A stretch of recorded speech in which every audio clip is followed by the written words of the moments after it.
City.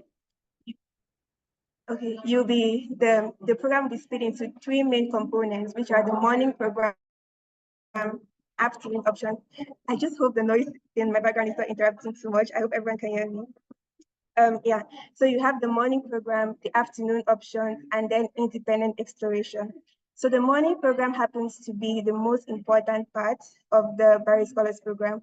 And I've had like students ask me, okay, why should I be part of the Baret Scholars Program? Why don't I just take this money and then book my flight tickets and travel on my own, right? So with the morning program, the morning program is what we like to describe as a traveling TED Talk. So during this morning program, from Monday to Thursday, 10 a.m. to 1 p.m., you're going to engage with the dynamic, with a selected group of professionals in different fields, including science, culture, music, art. So you're going to interact with these local professionals during a curated 3-hour-long session, right? Where they're going to have like a TED style presentation delivered to the students. So after these presentations, you can engage with these professionals in whatever way. You can have a Q&A sessions, you can exchange, collect their emails, maybe get exchange cards or whatever. So this is like one of the most important part of the program, being able to engage with these professionals.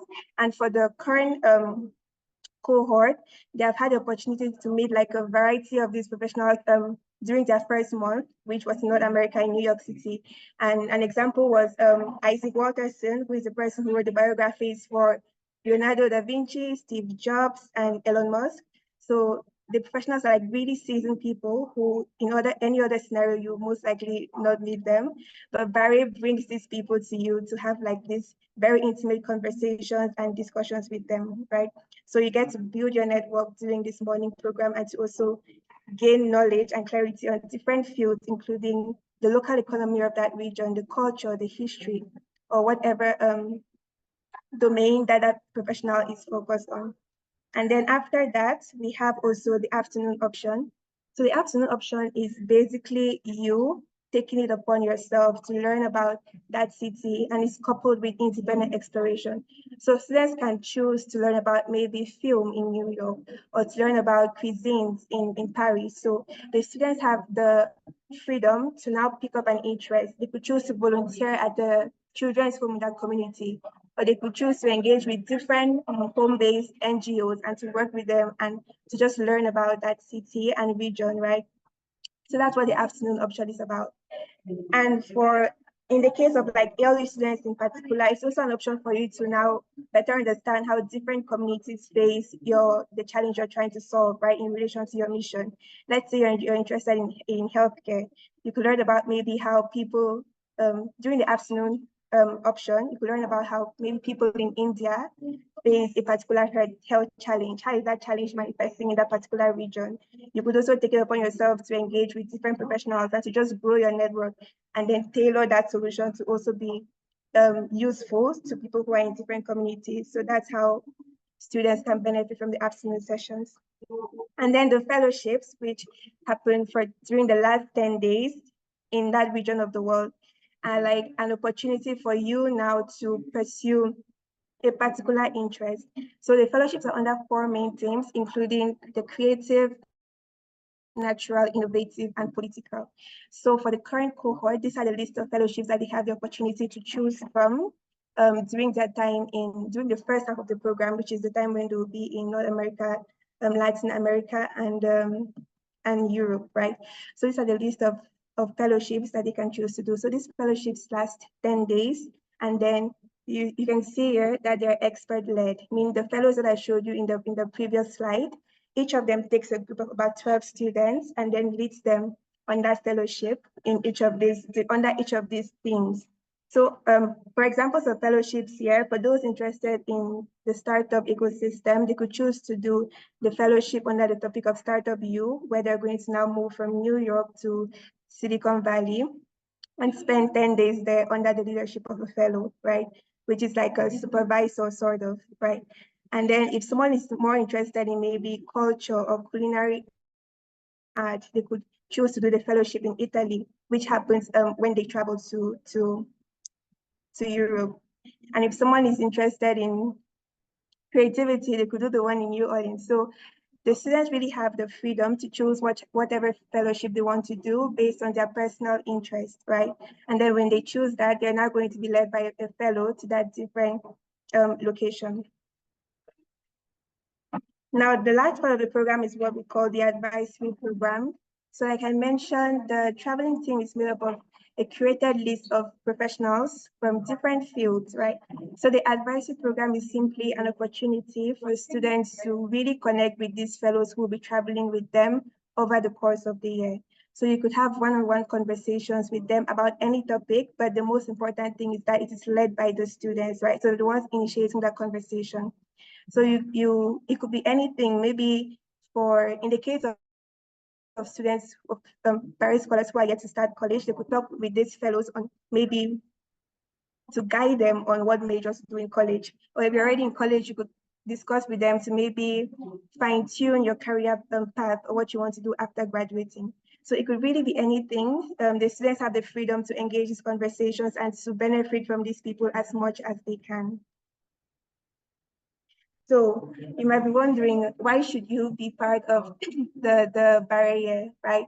I mean, apart from being able to travel around the world, what else do you stand to gain? So there are a couple of things that you could benefit from being part of the Baret Scholars Program. And this is just a summary. There's a lot more than 8.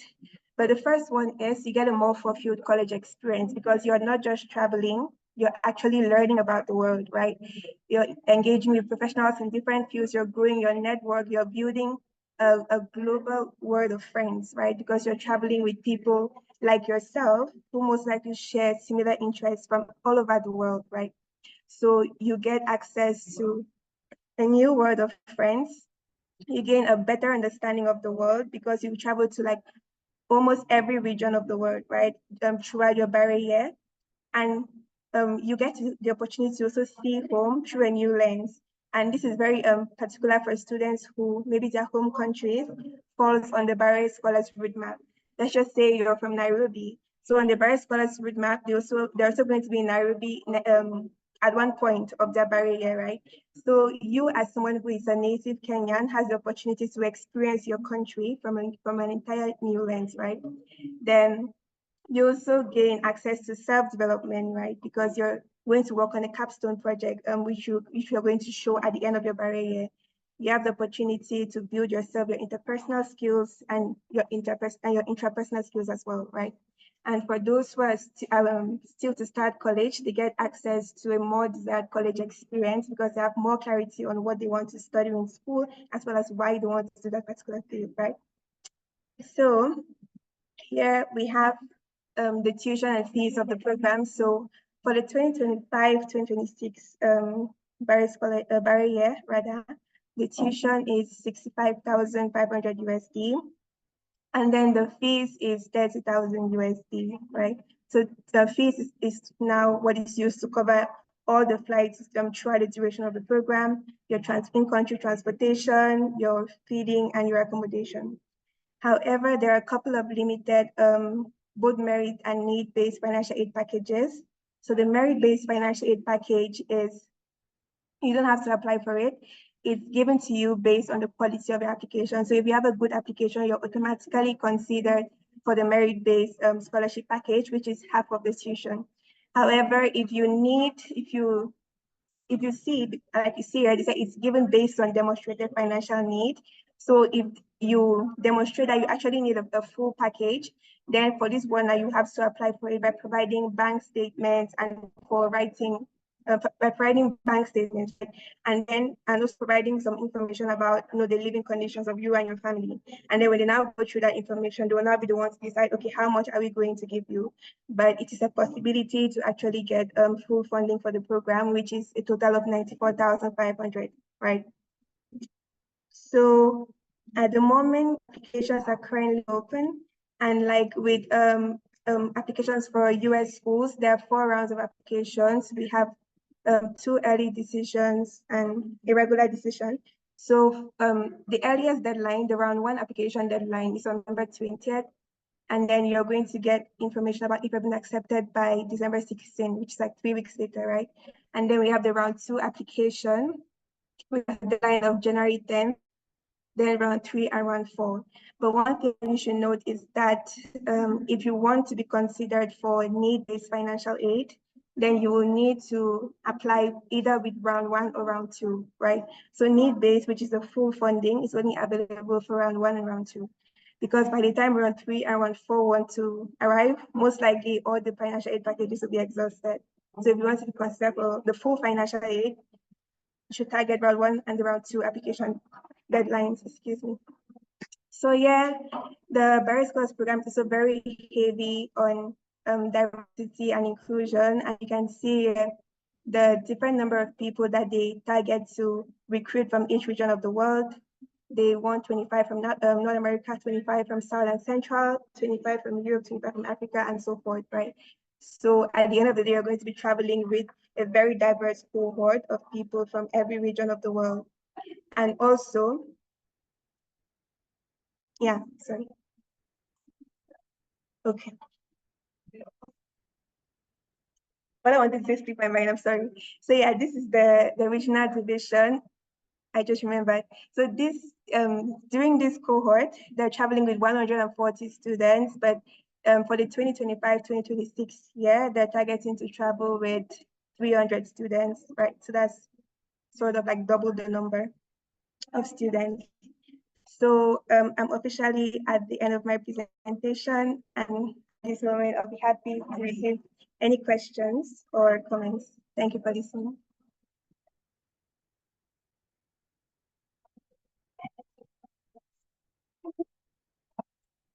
Great. Thanks so much, Flo, for this wonderful presentation. So I would like to find out if we have questions in the chat. And of course, some of the questions, you probably have dealt with them already. One of the questions that came from Alan is, how can I join this? And I believe you have dealt with that already. Do we have any other question? You can go off mute and ask.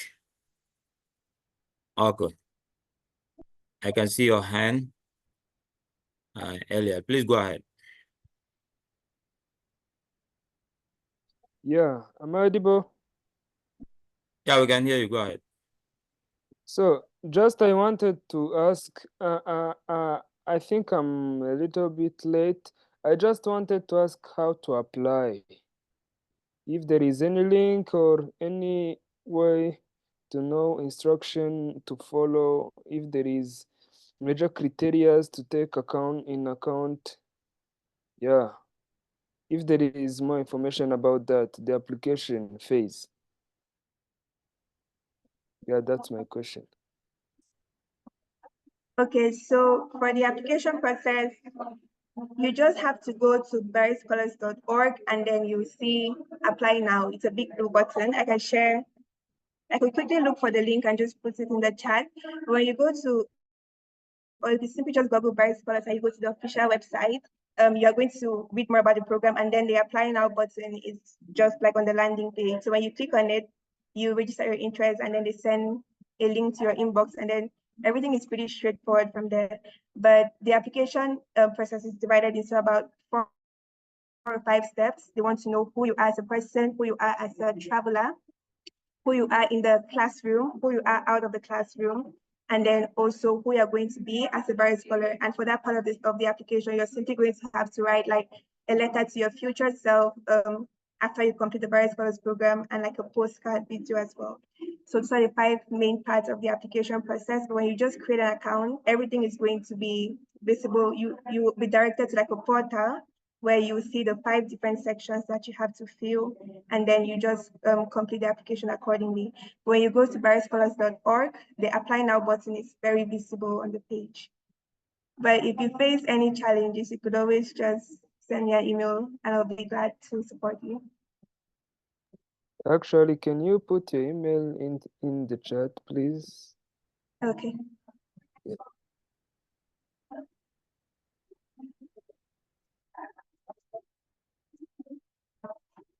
Okay, as you put your email there and the link, I think Owasi wants to know if undergraduates are allowed to apply. Definitely. So originally the program was designed for high school students, right?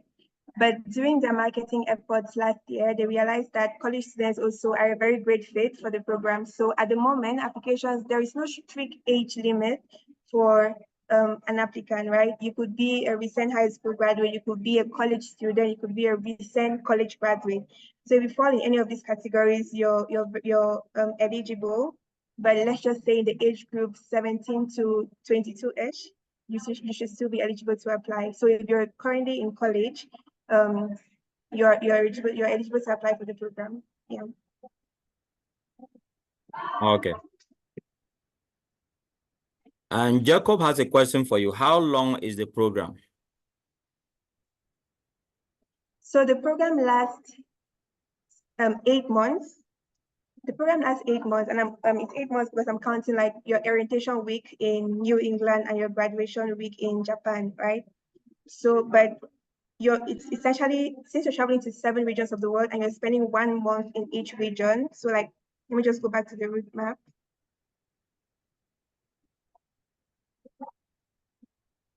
So like 1 month North America, 1 month Latin, 1 month Europe, then the 2 weeks break, 1 month Middle East, 1 month Africa, 1 month South Asia, 1 month East Asia. So that's a total of 7 months, right?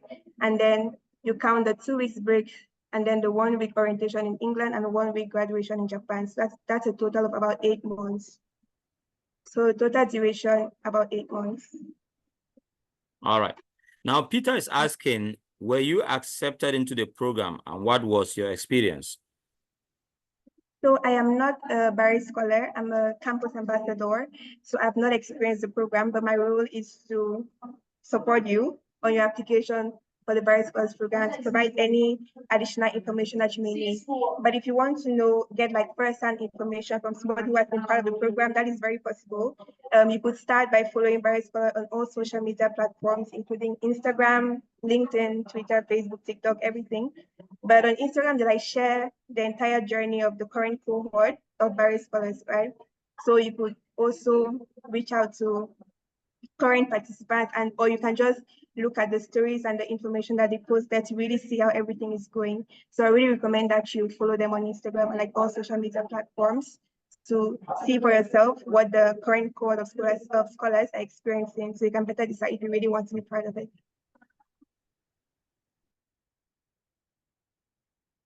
All right. Any other questions? You can go off mute or share your question in the chat.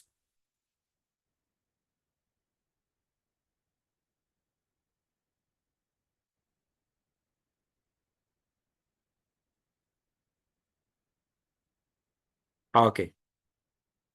I don't think there are questions again. Do we have some?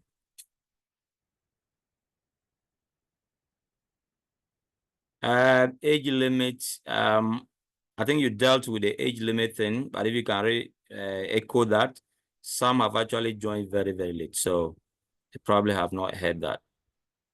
Peter wants to know about the age limit.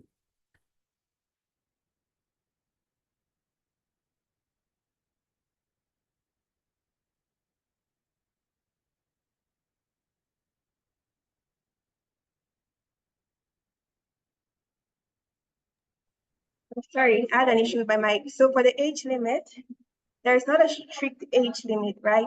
So you could be above, you could be 23, 24, you can still apply for it. But if you're in college, you're eligible to apply. So don't let like age tell you, no, I'm not going to apply. Just let you shine through your application, right? So whether you're in college, recent high school graduate, recent college graduate, just let your application shine through and don't dwell too much on how old are you. Yeah. Okay. Manga is asking the question. The program says it is a gap year. Does it mean you have to stop your studies? And then Theta also says, what is the acceptance rates for the need-based financial aid? And Jacob again says, I would like to inquire if it has no interruption for those currently enrolled in the college. Okay, starting from the first question, which says, do you have to stop college? So from a definition of gap year program, right? Essentially, most people, students who have in-person classes would obviously have to stop classes for a year because they cannot be in England and be in maybe school in Africa at the same time, right? But LU students, if you think as a student, as a person, that you can handle both the program and your studies at once, you could choose to do it simultaneously. But if you think that it's going to be too difficult for you to handle both at once, you could choose to take a gap year, right? So we have the advantage because our classes are online. So my only response to that would be for you to do your introspection and then figure out if you can handle both the program and your studies at once to do it simultaneously, right? So you don't necessarily, as an early student, you don't necessarily have to stop going to school. But if you think that I'll really not be able to handle the both at once, then you can start considering if I'm going to take maybe a gap semester, right? Or 2 gap semesters since it's just 8 months. Then the second one was, sorry, Patrick, could you repeat the second question? Yes. What is the acceptance rate for the need-based financial aid? Okay, for need-based, so one thing you need to know is it's quite competitive. I don't have an exact number or figure about the acceptance rate, but it is quite competitive because, I mean, anyway, what you need to remember is that it's given based on demonstrated financial need, essentially, right? So it's not like, unlike the acceptance rate that is divided according to regions, like 25 Africa, 25 America, financial aid is not divided in that way, right? So generally, people from Africa and let's say South Asia are going to need more financial aid packages than people from North America, or like generally speaking, right? So it's really given based on the amount of financial need that you demonstrate, right? So I don't have an exact figure, but if your application really shows that, okay, this person cannot attend the program without financial aid, and your application is really good, then you have high chances of receiving the need-based financial aid package. But for the merit-based financial aid package, you really don't need to apply for it. As long as you submit an application, you're automatically considered for the merit-based financial aid package, which is half of the tuition, right? But for need-based, that's what you need to apply for. I hope that answers the question. I believe so. Do we have Yeah. further questions? I think there was a third question. Oh, yes. I would like to inquire if it has no interruption for those currently enrolled in the college. I believe that has a lot to do with the earlier one, the gap year and what it means. But of course, you can address it. Could you please repeat the question? Other question. Yes. So they want to know if it interrupts the academic work of those who are in the university now. Generally speaking, it shouldn't, because they also check like your academic standing as part of the application, right? So before they like accept you, they're quite sure that you're a good student first of all in school, and that whatever happens, you should still be able to maintain your academic performance in college, right? So it generally should not affect it. Yeah. All right. So Bernard is asking if it is if they have scholarship. Yes, I believe the scholarship is competitive, as she explained. So you can apply and indicate why you deserve the scholarship. The financial aid, she calls it. So I believe that answers the question. Flo, you can add more if you want to. No, you covered it pretty well, but I can say it again, there are 2 types of scholarships, both merit-based and need-based, right? So the need-based is what is the full scholarship, the full package, right? And that's the one you apply for. But for merit-based, you're automatically considered for it, and merit-based is half of tuition. But for need-based, you have to apply for it by providing like bank statements and some information about your family's living conditions. So that when they now look at the application, they'll now know, okay, how much does this student need? How much can we give them? Yeah.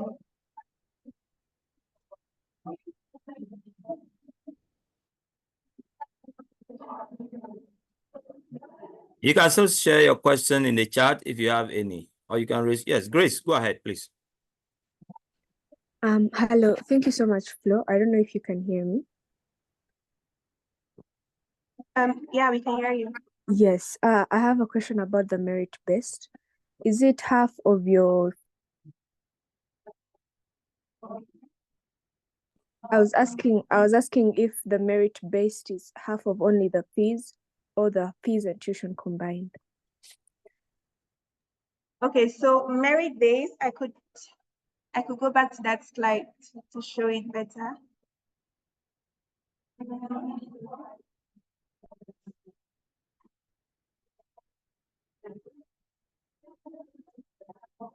Okay, so this is tuition, right? So merit base is half of this tuition. So merit base is half of 64,500, which is about 32,000 something. So that's what merit based is about. And every student who applies is automatically considered for merit based. But then need based is like the full package, which is both the 64,500 for tuition and 30 for fees. So need based is 94,500, and then merit based, which is half of tuition, is about 32,000, around that amount. Yeah. I hope that answers Grace. Yes, please. Thank you so much. Okay. Definitely, you could reach out to me for help. You will send me an email, or if you still want to talk, maybe one-on-one after the session, I could also share a link that you could always just book like 30 minutes with me. I could talk more about the application process and the program as a whole. So yeah, you can reach out for help after the session.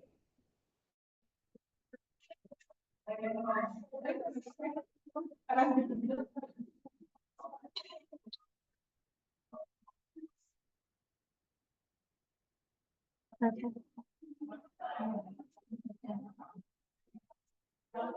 I will just share the link.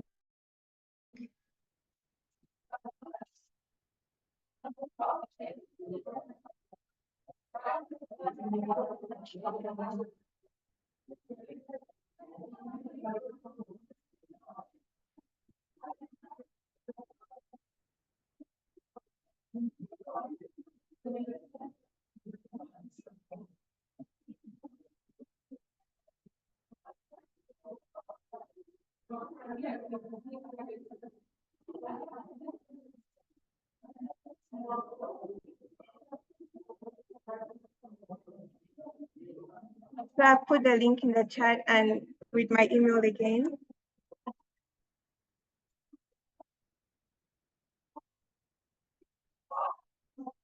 Feel free to reach out to me even after the session.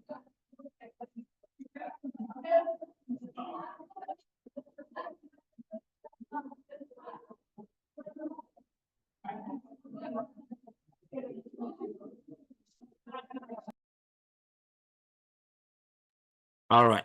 So I believe you have asked all your questions. If you still have any question, we have time. Other than that, we will we'll draw the session to a close. Thank you, Flo, for sharing with your colleagues. And students, thanks so much for this wonderful conversation that we had with you. I really hope that you will apply so you can be selected for the gap year program. All right. So as usual, I'd like you to take a minute and fill this exit ticket for us. We usually want to know how the session is and some of the things that we should take note of.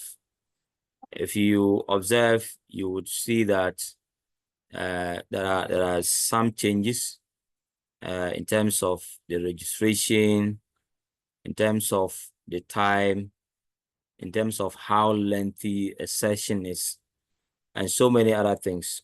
Some of these things are usually coming from the information you provide with us. So kindly take a minute to take a survey and tell us your experience about this particular session. Other than that, I would say once again, I am very grateful. And please look out for a recording of this session and that of last week's session. I should be sending all that to you by Friday, 11th of this month, latest. And again, watch out for an invite to another event that is coming off on the 16th of this month.